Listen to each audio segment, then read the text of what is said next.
స్వామికి బలవంతుడా బాహుప్రీడ యూద గోత్రపు సింహమా అయ్యా, మీ ప్రేమకై, మీ దయకై, మీ జాలికై మరి ఒక మారు ప్రభు మీ ప్రేమతో ప్రభు కన్నిక్కరపడి ప్రభు నూతన సంవత్సరంలో ప్రభు మరి ఫిబ్రవరి మాసంలో కన్నిక్కరపడి ప్రభు దయ చూపించి ప్రభు అయ్యా రావాలి అనుకుంటున్నప్పుడు ప్రభు మరి చెల్లి కన్నులో ఉన్నప్పుడు ప్రభు చాలా బాధపడినప్పటికీ ప్రభు మాకు సరళమైన ద్వారం కరెక్ట్ టైంలో తీసుకొచ్చినందుకు మీకు లెక్కలేని వందనాలు చెల్లిస్తున్నాను ప్రభు. వెళ్ళాలనుకున్నప్పుడు తొందరపడొద్దని మీరు సెలవిచ్చినారు ప్రభు. మరి అనుకోకుండానే నా తండ్రి మీరు ఇక్కడ చేర్చినందుకు మీకు లెక్కలేని వందనాలు చెల్లిస్తున్నాను ప్రభు. అయ్యా, మా స్థితి మా గతి కాదు, కానీ కేవలం మీ దయ, మీ జాలి, మీ కనికరం, మీ కృప చొప్పున ప్రభు ఈ సహవాసానికి పిలిచిన వాడు నమ్మదగిన దేవుడుగా మీరు ఉన్నారు. మేము కూడా ప్రభు నమ్మదగిన దేవుడికి నమ్మకంగా ఉండడానికే నేర్పించండి. మరణ పర్యంతం వరకు ప్రభు పిలిచిన ఆ పిలుపు ప్రభు ఆ సంవత్సరంలో పిలిచిన ఆ పిలుపుకి తగినట్టు బ్రతకడానికి నేర్పించండి ప్రభు. అయ్యా, ఎల్లప్పుడూ మా పక్షంలో విజ్ఞాపన చేసినందుకు మీకు లెక్కలేని వందనాలు చెల్లిస్తున్నాం ప్రభు. మరి ప్రభు మీ సిలువకు అప్పగించడానికి ముందు ప్రభు మరి మీరు గిచ్చమనే తోటలో చేసిన ఆ ప్రార్థన మేము జ్ఞాపకం చేసుకోవడానికి సహాయం చేయండి ప్రభు.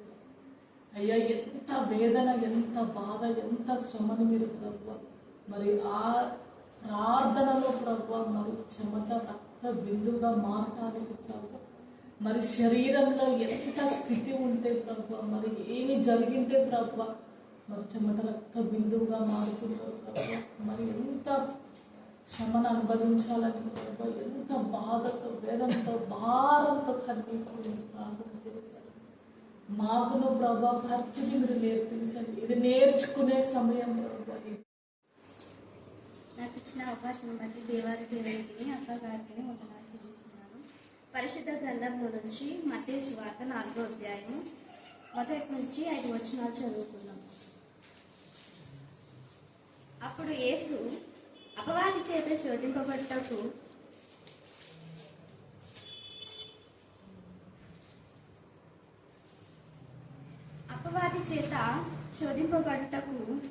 ఆత్మ వలన అరణ్యమునకు కొనుకోబడెను. 40 దినములు రాత్రింబయలు ఉపవాసం ఉండిన పిమ్మట ఆయన ఆకలి కొనగా ఆ శోధకుడు ఆయన యొద్దకు వచ్చి, నీవు దేవుని కుమారుడవైతే ఈ రాళ్ళు రొట్టెలవునట్లు ఆజ్ఞాపించుమనెను. అందుకు ఆయన, మనుషుడు రొట్టె వలన మాత్రం కాదు గాని దేవుని నోట నుండి వచ్చి ప్రతి మాట వలనను జీవించునని వ్రాయబడి ఉన్నదనెను. అంతటా అపవాది పరిశుద్ధ పట్టణమునకు ఆయనను తీసుకొని పోయి దేవాలయ శిఖరమున ఆయనను నిలవబెట్టాడు. దేవుడి లేఖనాన్ని తీసుకొచ్చి ఆశీర్వదించుగాక. మోషే యొక్క కన్నీటి ప్రార్థన. మోషేను ఆత్మ ద్వారా కొండపైకి తీసుకుని వెళ్ళి, దేవా 80 రాత్రి పగళ్ళు మీతో ఉన్న విధానం బట్టి ఆయన ముఖ రూపం మారిపోవడమే కాకుండా మా ముఖ రూపంలో మార్చడం కోసమే ఇచ్చిన ఈ గ్రంథాన్ని బట్టి మేము స్తుతిస్తున్నాం. మొదటి లిపిగా మీరు గ్రంథాన్ని ఇచ్చారు, మీకు స్తోత్రం. ప్రతి చేతిలో మీ గ్రంథం ఉండేనా మీరు కృపను దయచేస్తున్నారు. కేవలం మా ప్రభా నా తండ్రి మోషే చేతిలో ఉన్నటువంటి నా తండ్రి రాత్రి పరగలు ఎంత పరిశుద్ధపరిచినారు మీరు.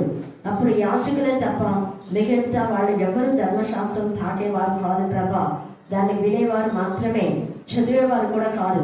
ఎప్పుడైతే మీ కృప చొప్పున మేము వినటానికి, చదవటానికి, ధ్యానించడానికి, వాక్యాన్ని ప్రకటించడానికి మీ కృప దయచేసినందుకు మేము స్తుతిస్తున్నాం. అది 80 రోజులు మా ప్రభా మోషే దీంతో సహవాసం చేయటం ద్వారా మేము నేర్చుకున్నాం. 40 రోజులు నా ప్రభా యేసయ్య మీ సన్నిధిలో 40 రాత్రి పగళ్ళు మీతో ఉన్న విధానం బట్టి దేవా ఈ లోక అధికారిని జయించగల శక్తి మీరు మాకు ఇస్తారని యేసయ్య 40 రోజుల ఉపవాస ప్రార్థన ద్వారా మీరు మాతో మాట్లాడుతున్న విధానం బట్టి మేము స్తుతిస్తున్నాం.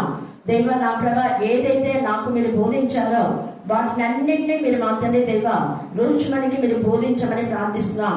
బిడ్డ పైన దృష్టి ఉంచి మీరు ఆలోచన చెప్పించమని ప్రార్థిస్తున్నాం. దేవా మీకే స్తోత్రం, మీకే స్తోత్రం, మీకే స్తోత్రం. మీ జ్ఞానాత్మతో నింపమని ప్రార్థిస్తున్నాం. రెఫరెన్స్ గుర్తు చేయమని ప్రార్థిస్తున్నాం. దేవా వాక్యంలో ఉన్నట్టుగా చెప్పడానికి మీ కృపాసనం దయచమని ప్రార్థిస్తున్నాం. మనుష్యాత్మ అపవిత్రాత్మ పని చేయకుండా దుష్ట శక్తులు లయపరచమని ప్రార్థిస్తున్నాం. దేవా ఇక్కడ చేరిన ప్రతి బిడ్డ నిజంగా మీరు చేసిన ప్రతి ప్రార్థన మీ సన్నిధిలో ధూపమై చేరిన విధానం బట్టి మేము స్తుతిస్తున్నాం. ప్రతి చిన్న బిడ్డతో సహా వాడబడుతున్న విధానం బట్టి మేము స్తుతిస్తున్నాం. దేవా మీరు పరముని విడిచిపెట్టి అసలు ఈ లోకంలోకి ప్రేమించి అయ్యా మాకు ఇచ్చిన అక్కగారిని బట్టి స్తోత్రం. ఈ విధంగా మేము నా తండ్రి ఏ మాత్రం చదువు రాని మాకు నా తండ్రి ప్రతిరోజు ఈ విధంగా చదువుకొని చెప్పగలుగుతున్నామంటే కేవలం నీ కృపాని దయ మాకి పెట్టిన నా తండ్రి మరి ఆత్మీయ అక్కగారు ప్రభా మరి ఆమె ద్వారా మమ్మల్ని ఎంతగానో నా తండ్రి ప్రతిరోజు బలపరుస్తూ మీరందరూ కూడా వాడబడవచ్చు, నేను మాత్రమే కాదని ఒక మంచి ఆలోచన అప్పుడ ద్వారా పలికించిన దేవానికి స్తోత్రం ప్రభావ. మేమందరం కూడా అయా నీ ప్రేమను ప్రకటించేవారు. మేము ఎవరిమైతే బల్లలో చేయి వేస్తామో ప్రతి ఒక్కరము అయా నీ నామం ప్రచురం చేయాలి, నీ ప్రేమను ప్రచురం చేయాలి ప్రభా. మరి వాక్యమైన దేవా నిన్ను ప్రచురం చేసేవారు మమ్మల్ని ఆశీర్వదించి మమ్మల్ని బలపరచండి, మా నోటిని పూరగా వాడుకోండి ప్రభా. మరి నేను కాదు ప్రభా మాట్లాడుతుంటే నాలో నుండి మాట్లాడుతుంది నమ్ముచున్నాం దేవా. నీకే స్తుతి స్తోత్రం.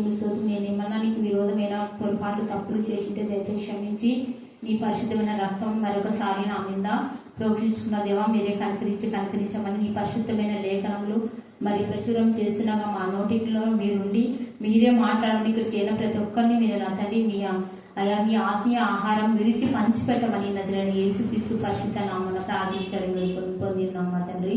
ఆమేన్. ఈ రోజు సిల్వ ధ్యాన కూడికలు ఉన్నాయి కదా, అప్పుడు అక్క అంటుంది నేను ప్రతిరోజు మధ్యాహ్నం చెప్తాను, మీరేమైనా మధ్యాహ్నం చెప్పొచ్చు, రాత్రి చెప్పొచ్చు, ఎవరైనా చెప్పొచ్చు అనేది. అందుకోసమని నేను నిన్నటి దినమందు ఈ రోజు మధ్యాహ్నమే నేర్చుకున్నాను. నిన్నటి దినమందు మేము తెర్నికాలకి వెళ్ళాము. అక్కడ అసలు తెర్నికాలలో చర్చి చాలా బాగుంది, కానీ అక్కడ అక్కని ఎంత బాగా గౌరవిస్తున్నారంటే ఎంతగానో ఆశ్చర్యమైంది నాకైతే. అసలు ఎంత వాళ్ళ అక్కని వాళ్ళ నాన్న అక్కడ అక్కడ మరి పరిచయం చేశాడని మరి ఆమె బిడ్డ అని అలా చర్చిలో అందరూ సాక్ష్యం ఆమె అంతమందిలో సాక్షి చెప్తున్నారు.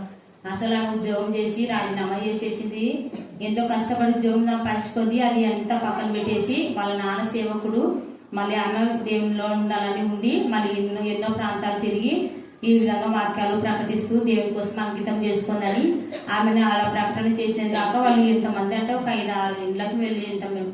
అసలు 5-6 ఇండ్లకు కూడా అక్కని ఎంత గౌరవించినారంటే అంత గౌరవించినారు. అసలు ఎంతమంది పాస్టర్లు మనం చూస్తాం కదా, చాలా మంది పాస్టర్లు ప్రార్థన చేసిన వెంటనే డబ్బులు పెడితే అసలు వద్దని అంటారు, అన్నారు ఎవరో ఒకరు వద్దంటారు.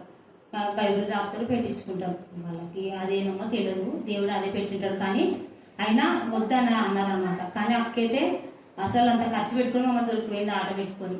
అలా వాళ్ళు ఇస్తుంటే కూడా వద్దు అనేది అసలు తీసుకోకుండా వాళ్ళంతా పెట్టినారు వాళ్ళు. అసలు అక్కకి ఎంత మంచి మనసు దేవుడు ఇచ్చినాడు కదా, అందుకే దేవుడు మనల్ని అందరినీ మరి అక్క దారికి నడిపించినాడు. మంచి మనసు ఉన్న కాడికి మరి నడిపించినట్టు మనం చూస్తున్నాం. ఈ రోజు మనం దేవుని వాక్యం మనం ధ్యానం చేసుకుంటే 4వ అధ్యాయం మత్తయి వార్త 4వ అధ్యాయం మనం ఇప్పుడు చదవగా మనం విన్నాం కదా. మరి యేసు ప్రభుల వారు మరొకసారి చదువుకుందాం.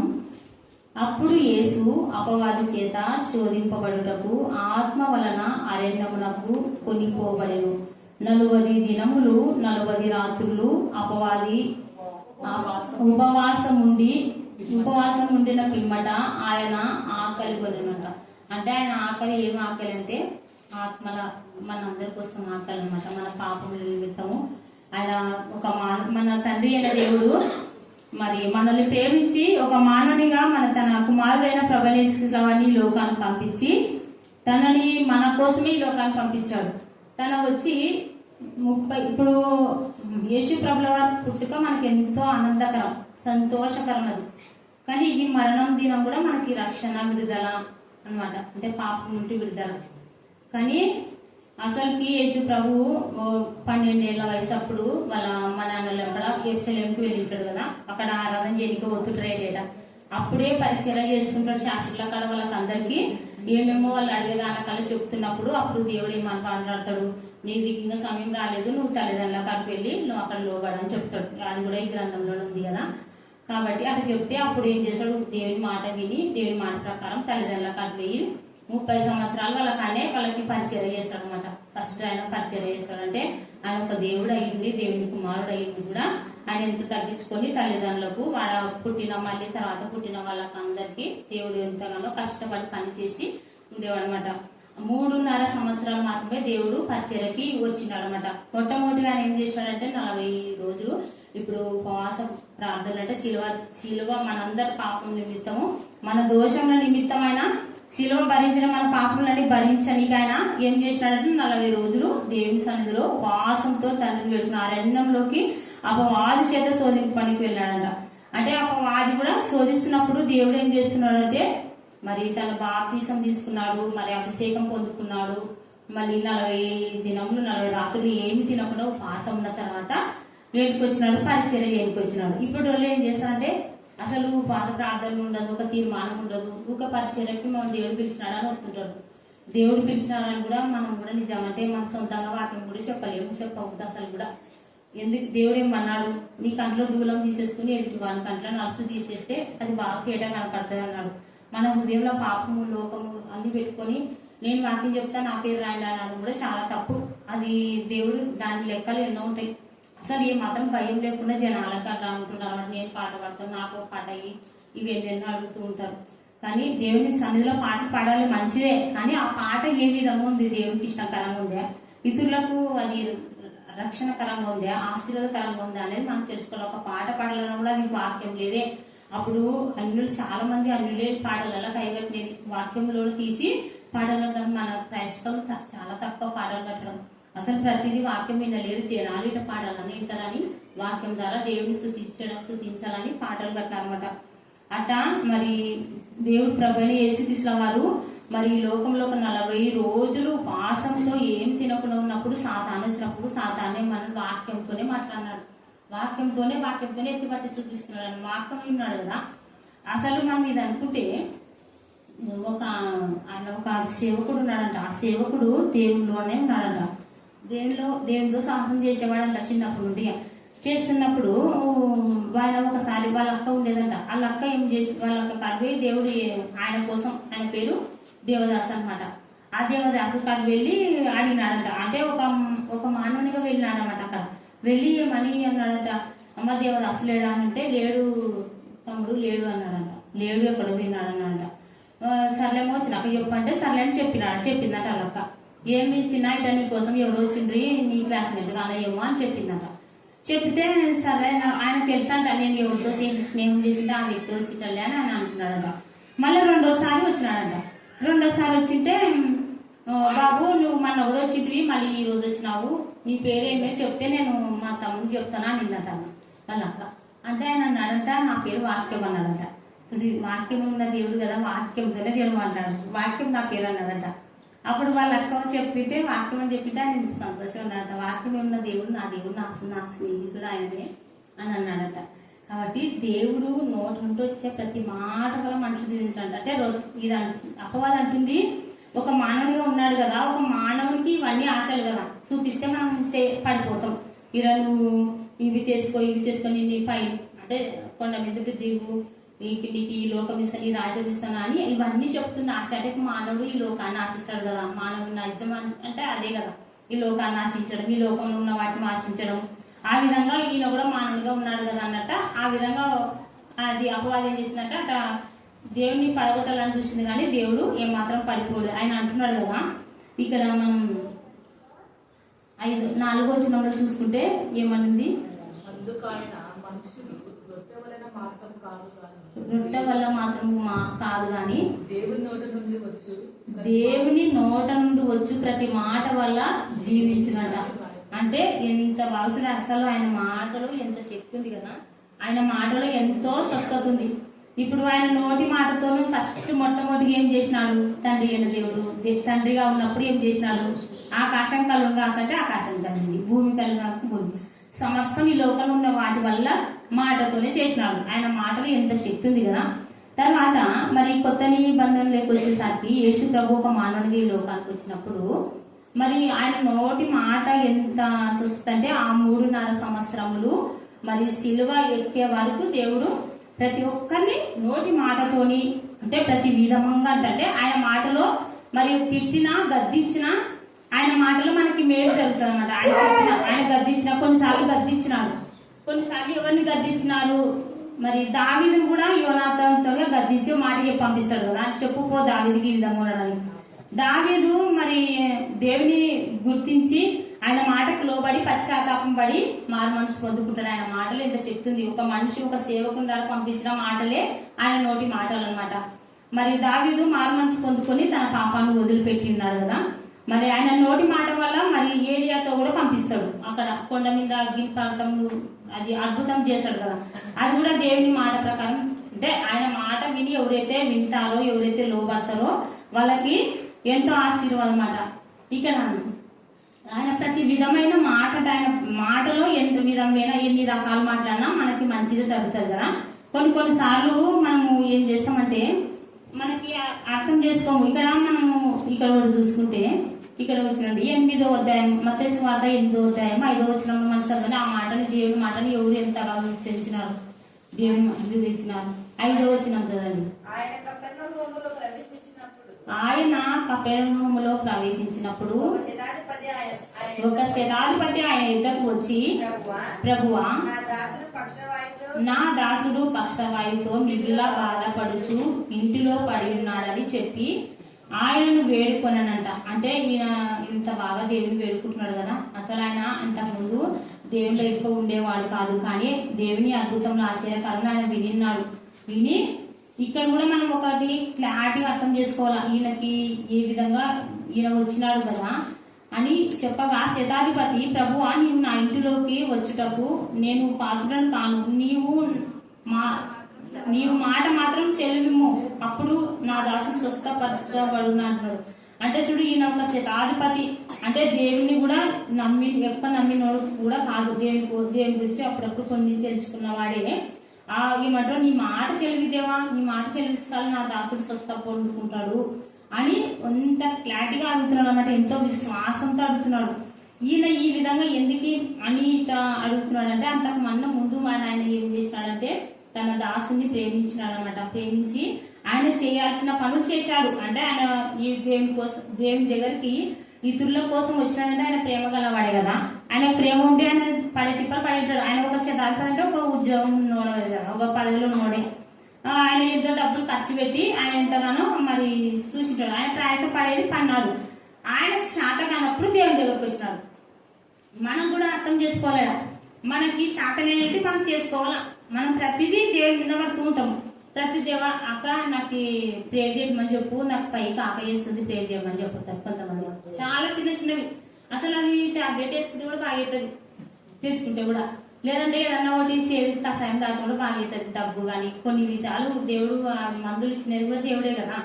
కొన్ని మరి హాస్పిటల్కి వెళ్ళి మనము ఒక మంచం ముందు దిగలేక శాత కాకుంటాం చూడు, మనకి ఎవ్వరు సాయం లేకుంటారు, మనం కూడా దిగి చేసుకోలేని స్థితిలో ఉన్నప్పుడు మనకి శాత కాని పనులు మనం దేవుడిని చేయాలి.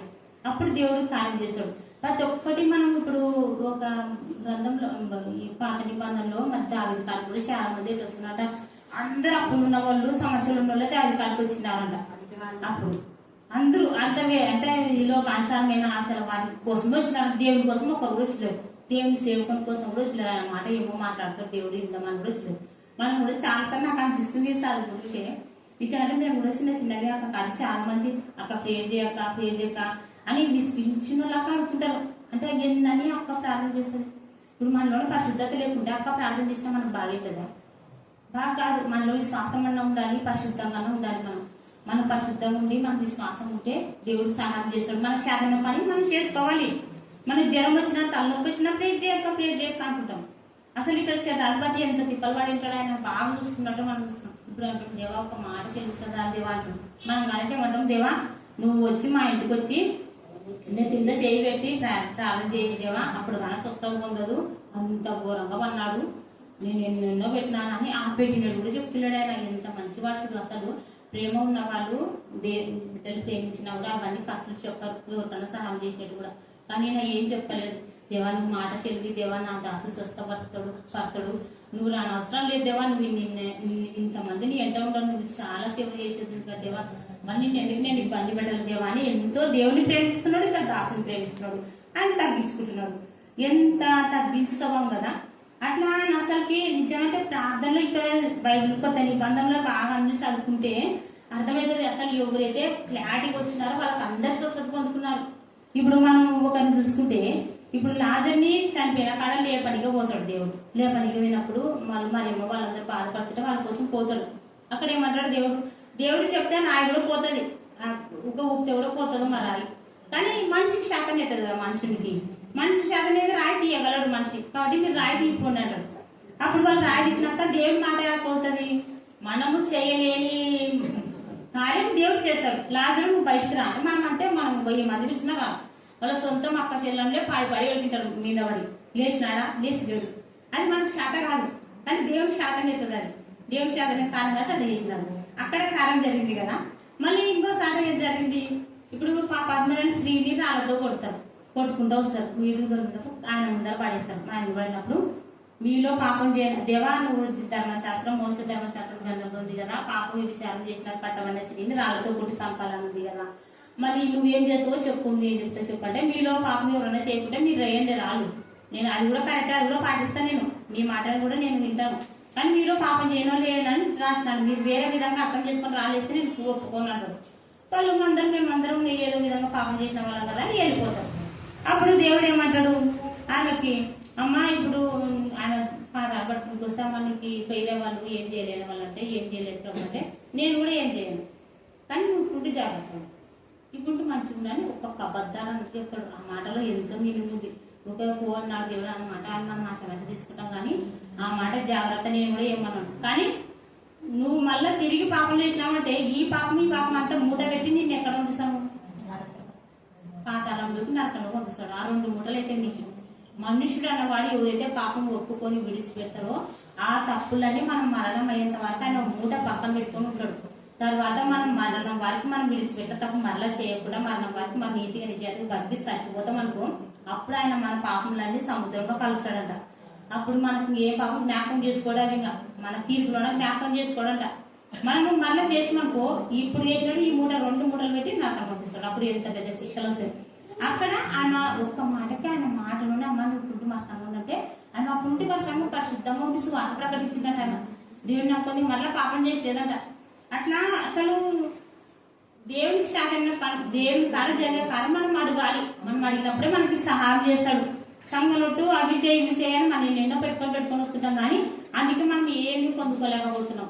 అసలు ఏమి చేయాలను. ఇప్పుడు మనం మరొక వ్యక్తిని చూసుకుంటే పుట్టి గుడ్డివాడు రస్తలో పోతున్నప్పుడు ఏమంటాడు, దావీదుకు మాట నన్ను కర్ణించాను ఆయన కనిపెట్టుకొని ఆ సౌండ్ని అంటాడు కదా. మధ్య చెప్తాడు దావీదు ఏసు ప్రభు వస్తున్నాడు ఇది అంటే అని దావీదుకు మాట నన్ను కర్ణించా అన్నప్పుడు కేకలు వేసినప్పుడు దేవుడు ఏమంటాడు సర్లే రా అని పిలుస్తాడు. రమణ చూసినప్పుడు ఆయన ఏమంటాడు, ఆయన తెలుసు ఆయన గుడ్డివాడని చూస్తున్నాడు దేవుడు, సో అన్ని తెలుసు. కానీ ఈయన ఏం అడుగుతాడు కదా, మనుషుడు అన్నవాడు ఏమేమో అడుగుతాడు కదా, నా నగ అడుగుతుంటాడు అని నిలబెట్టుకొని అడుగుతాడు. ఏమి నీకేమి నేనేం చేయగలుగుతున్నా నీకు అంటే నన్ను చూపు పొందగలుగుతున్నా దేవుడు అంటాడు. ఆయన క్లారిటీ అంటే ఆయన కళ్ళు అవసరం, అంటే ఆయన కళ్ళు ఆయన ఏమైనా చేసుకుంటాడు. మనుషులు ఏమైనా రోడ్డు దాటి అంటే చేపట్టుకొని దాటిస్తారు, ఇవన్నీ చేసుకోగలుగుతాడు, కానీ ఆయనకి కళ్ళు తెచ్చుకోలేడు. కాబట్టి ఆ కళ్ళని దేవుడు చేయగలడు, కాబట్టి ఆ కళ్ళని అడుగుతాడు. అక్కడ క్లారిటీ ఉంది. క్లారిటీ ఉన్నందుకే అక్కడ దేవుడు స్వస్థత కలిగేసినాడు. అది నిజం కదా, మీకు నా బిడ్డ నేను చేసుకోలేడు కదా, ఇది నావాలని నేను చేయాల్సిన కార్యమే కదా ఇది అని దేవుడు ప్రేమించి చేస్తాడు. మనకి శాతగానే దేవుడు చేస్తాడు. ఇక్కడ మనుషుడు రొట్టె వల్ల మాత్రమే కాదంట. మనం అనుకుంటాం మనం బాదం పిచ్చలు ఇవి మాంసం మటన్ తింటే మనం బాగా బలంగా ఉంటాం బాగుంటాం అని మనం అనుకుంటాం. అది తిండి మాత్రమే కాదంట. ఇక్కడ దేవుడికి వచ్చే ప్రతి మాట వల్ల మనం జీవిస్తాం. ఆయన వాక్యం మనకి జీవింపజేస్తాడు.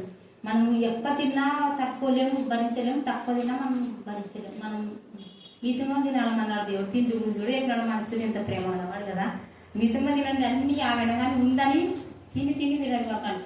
రోజు ఉందని తినామో వారానికి వచ్చినా కొత్త చీర కొనుక్కుంటాం డబ్బులు ఉన్నవాళ్ళు. కొంతమంది ఉందని ఒకటే ఎన్ని మాటలు తెచ్చుకొని మాంసాలు అవి తెచ్చుకొని తింటుంటారు.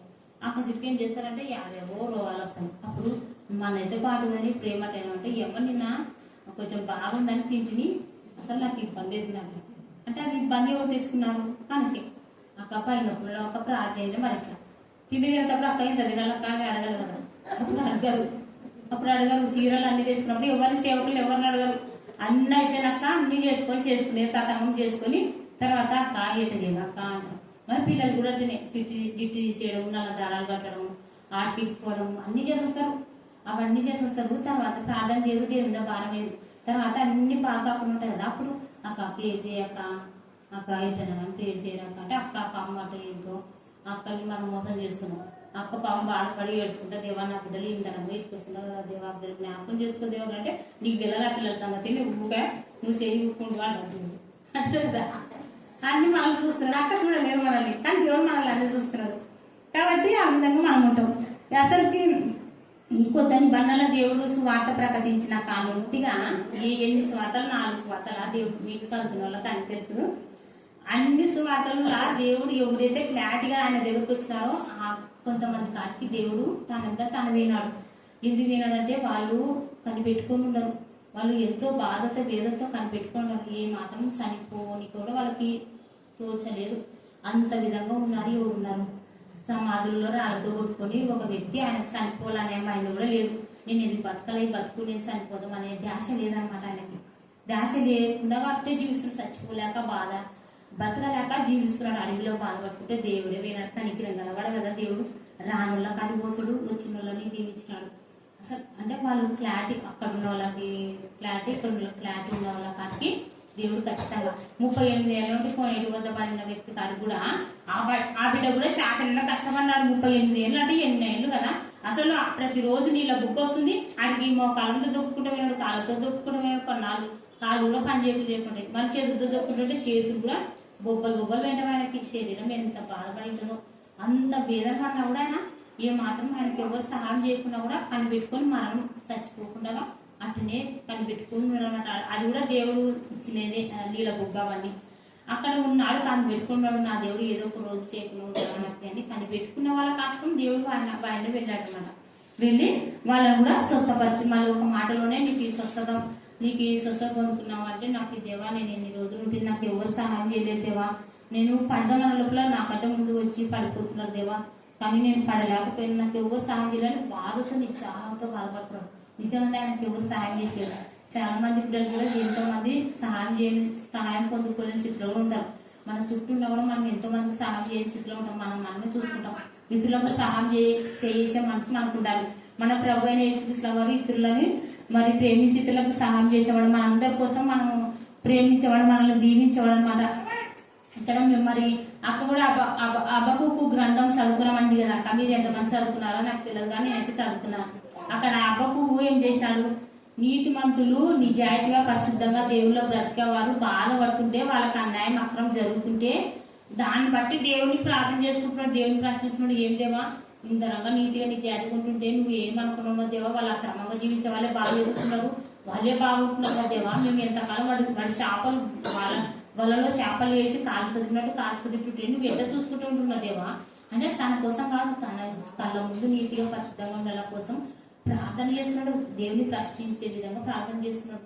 అప్పుడు దేవుడు ఏం మాట్లాడతాడు, నీతిమంతుడు నిరీక్షణతో విశ్వాసం మూలంగా మరి కనిపెట్టుకుంటాడట నీతిమంతుడు. నువ్వు చూస్తూ ఉండు, ఈ దినం ఇట్లా ఉందని నువ్వు బాధపడుతున్నావు కదా, నువ్వు చూస్తూ ఉండు, నీ కళ్ళ ఎదురుగానే నేను వాళ్ళని ఏం చేస్తాను అంటే దేవుడు మన ప్రేమ గలవాడు కదా. మనం మాట్లాడుకుంటే దేవుడు ప్రతి దానికి కోపం పడి మనల్ని సంపేయాలనుకుంటే మనం అందరం ఇప్పుడు మిలిగే వాళ్ళం కాదు. మన ఆయనలు కూడా మిలిగే వాళ్ళు కాదు. అప్పుడే రాకడ వచ్చితే మనం కొంతమంది దేవుడు రాకడ ఎన్నాళ్ళు వస్తుందో ఎప్పుడు వస్తుందో ఇంకా అనుకునే లేదన్నాం అంటే వస్తే మనం ఇష్టంగా ఉండవా మనం కూడా పాటలు పాడతాం కదా, రావయ్యా ఏసయ్య పాటలో చాలా మీనింగ్ ఉంది. నేను మన అనుకుంటే ఎందుకు రావయ్యా ఏసయ్య అని పాట పాడుతున్నారు. మళ్ళీ తర్వాత ఈ విధంగా ఉందంటే మనం అంటే దేవుడు మనతో మాట్లాడుతున్నాడు ఆ పాట ద్వారా. అంటే రా అని పిలుస్తున్నానని నువ్వు సిద్ధంగా ఉండవా, నీ కన్నీటి ప్రార్థన ఉందా, నువ్వు దినమంతా కన్నీటి ప్రార్థనతో ఉన్నావా, ఆత్మ భారం కలిగి ఉన్నావా, నువ్వు పరిశుద్ధంగా ఉండవా, నువ్వు ఎత్తబడతావా, నువ్వు ఎట్లా ఉండవు, నన్నైతే పిలుస్తున్నావు రావయ్యా అంటున్నావు అనే మీనింగ్ ఆ పాటలో ఉంది. అది మన పాటలో కూడా చాలా మీనింగ్లు ఉంటాయి. కాబట్టి ఇక్కడ అపవాదిని వాక్యంతోనే బుద్ధి చెప్తున్నాడు అనమాట. ఇక్కడ అంటుంది అది నువ్వు అసలు నువ్వు కింద పడి దుంకుదేవా నీ దూత పట్టుకుంటాయి కదా అంటే అవన్నీ నాకు తెలియదు, సంగతులు అన్ని తెలుసు, నువ్వు అక్కడ నన్ను ఎందుకు చదువుతు నువ్వు పో అక్కడ నువ్వు అని అంటారు. దాన్ని ఒక మాటతోనే దాన్ని అసలు మన కోసమే ఆయన అపవాదం జయించాడు. మన దేవుడు ఏమన్నాడు, మీరు భయపడొద్దని, మీలో నేను జయించినాను కాబట్టి మీరు కూడా జయిస్తారు. కాబట్టి మనం ఎవరు భయపడకూడదు. ప్రతి చిన్నదానికి మళ్ళీ అందరితో వాళ్ళకి చెప్పుకుంటూ మళ్ళీ అనకూడదు. మనం కూడా సొంతంగా ప్రార్థన చేసుకుంటూ కూడా దేవుడు మనకు ప్రార్థన చేస్తాడు. మనం కొన్ని విషయాలు మనం ప్రార్థన చేస్తే మనం ప్రార్థన చేసుకోకుండా అక్క ప్రేర్ చేయి అంటే కాదు, మనం కూడా ప్రార్థన చేసుకోవాలి కదా. ప్రతి దానికి మోకరించుకొని అక్క ఇంత వయసు అయినా కూడా మోకరించి ప్రార్థన చేసుకుంటది, ఎప్పుడు వాక్యంలో ధ్యానంలో ఉంటుంది. కాబట్టి మన నోటి మాటని ఫలింపజేసినాడు.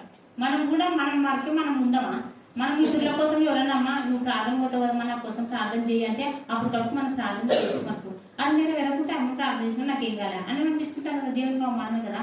దేవుడు అది కోరుకోలేదు. నన్ను నమ్మిన వారు అనేక మందికి ఆశీర్వాదం ఉండాలని దేవుడు కోరుకుంటాడు. మనం ఈ విధంగానే ఉపయోగం వస్తున్నాము పోతున్నాము ఏం పొందుకోకుంటే ఆయన కార్యం చేయాలంటే మనం పరిశుద్ధంగా ఉండాలి. మన హృదయం ఆయనకి ఇస్తే ఆయన ఆత్మ వల్ల కార్యం జరుగుతుంది. ఆయన నోటుంటే ప్రతి ఒక్క మాట దేవుడి మాట ఎవరైతే శ్రద్ధగా విని నడుచుకున్నారో వాళ్ళందరినీ ఆశీర్వదించారు.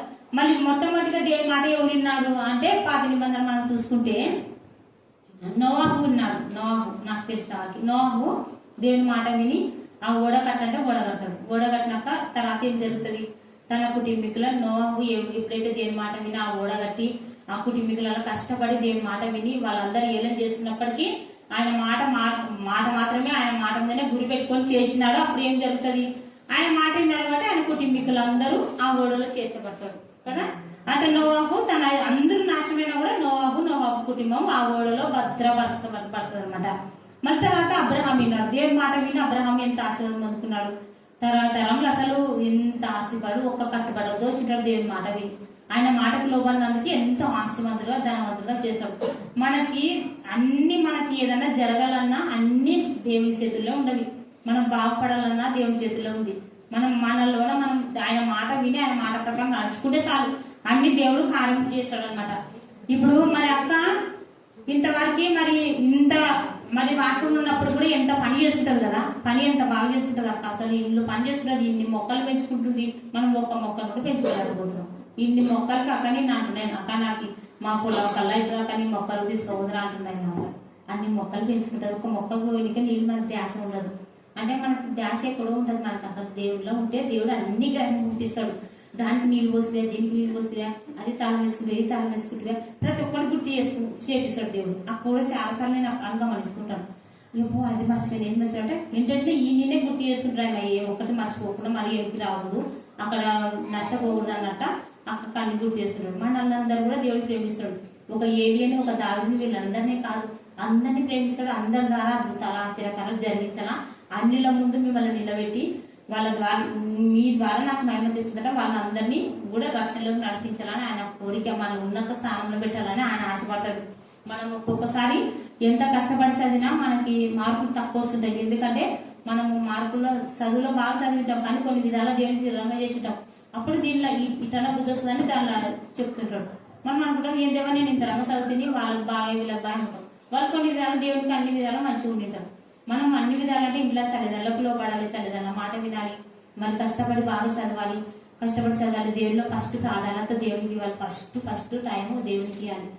నువ్వు 5 గంటలకు లేస్తావా 6 గంటలకు లేస్తావా ఒక టైం పెట్టుకుని రాత్రి ప్రార్థన చేసుకొని పనుకోవాలి. దేవా నేను ఉదయాన్నే నీ స్వరం దేవా నన్ను లేపు దేవా నాకు మేరకు దీపం దయచే దేవా నువ్వు దినం అంటే ఇస్తే నేను ధ్యానం చేసుకుని నేను బయటకు వెళ్ళాలి అంటే మన దేవుడు ఖచ్చితంగా లేపుతాడు. మన బుధవారం అయితే నాకు 3:30కే అసలు 3:30 కూడా వెళ్ళేది 3 గంటల కట్ట లేపినాడు. ఏం టైం అయింది నేను డ్యూటీ టైం అయింది కదా అబ్బా ఏమైంది అని నేను చేసి చూసి టైం చూస్తే 3:30 వస్తుంది. ఏవో మరి టైం దేవుడు ఎందుకు లేపినాడు ఏమో అక్క మంది లేచినప్పుడు మీకు మేలుకు వచ్చినప్పుడు వాక్యం చదువుకొని ప్రార్థన చేసుకున్నాను. కనీసం అంటే వాక్యం చదువుకోకుండా ప్రార్థన చేసుకున్నాను కదా అని నేను వాక్యం ప్రార్థన చేసుకుంటాను. ప్రార్థన చేసుకుని ఒక గంట సేపు దేవుళ్ళ నుండి పనుకుని మనకి కరెక్ట్ టైం దేవుడు లేపినాడు. 5:30 కల్లా నేను ఆదుకోవాలన్నమాట.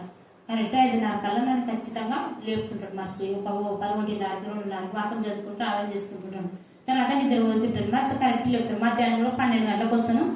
మళ్ళీ వచ్చి నేను తొందరగా పని ముగించుకుంటాను. నేను పని లేకుండా గంట సేపు కానీ అర్ధ గంట 3/4 గంట కానీ వాక్యం ఈ రోజు వాక్యం ధ్యానం చేసుకుంటుంటే ఈ మాట అక్క చెప్పమనేది కదా వాక్యము, కాబట్టి నేను దించాలంటే దేవుని మాటలు ఎంత శక్తి ఉంది కదా, ఆయన ఒకటి మాట ఉంటే కదా మనం బతకాల్సింది.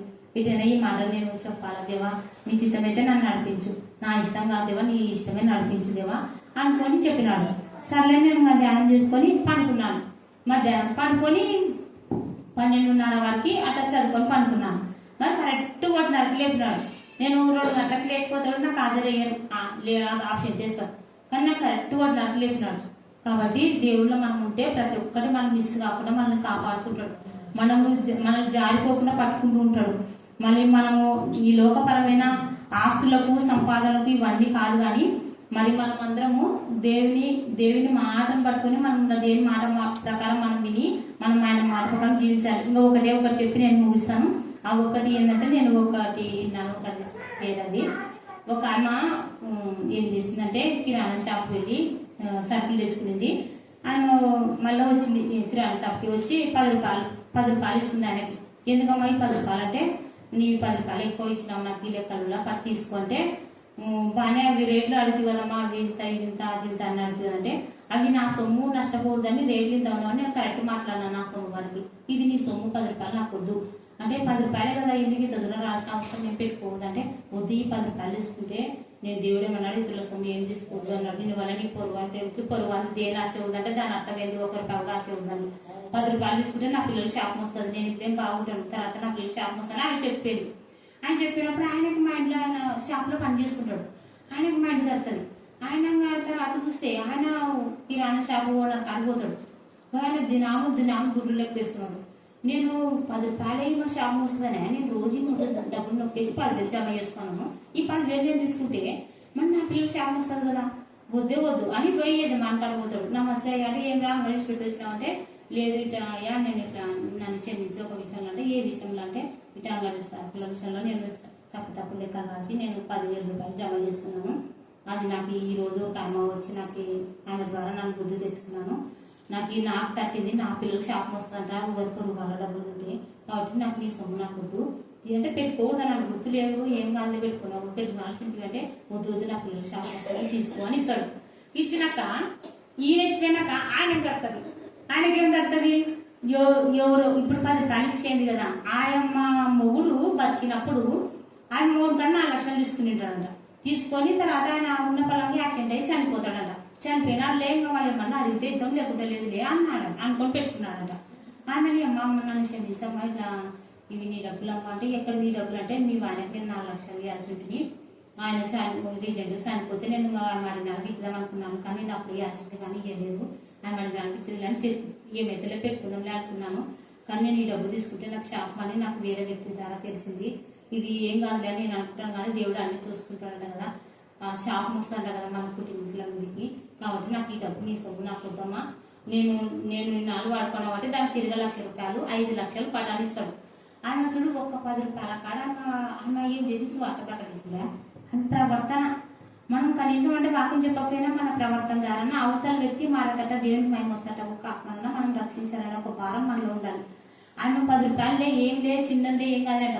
చాలా మంది ఇప్పుడు మనం కూడా అంటే చేనులో పోయిన కాడ కూడా పొలాల కాడ గిన్నెల కాయలు వేసి వాళ్ళ కాయలు ఏం కాదులే అని ఆయన ఒక పిరికడు పెడితే మనం ఒక పిరికడు వేసుకుంటుంటాం, ఏం కాదులే మెత్తలే పని చేసినాం కదా అంటుంటాం. కానీ పని చేసినా చేయకపోయినా మనం వాళ్ళు ఇస్తే తీసుకోవాలి, వాళ్ళు ఇవ్వకుంటే మళ్ళీ అసలు వద్దానని, కానీ ఇస్తే వాళ్ళంతా ఇస్తే తీసుకోవాలి. కానీ మనం ఏ చిన్నది కూడా ఉండవు. ఆయన కాదు మనం కావాల్సింది దేవునికి ఎదబడాలి.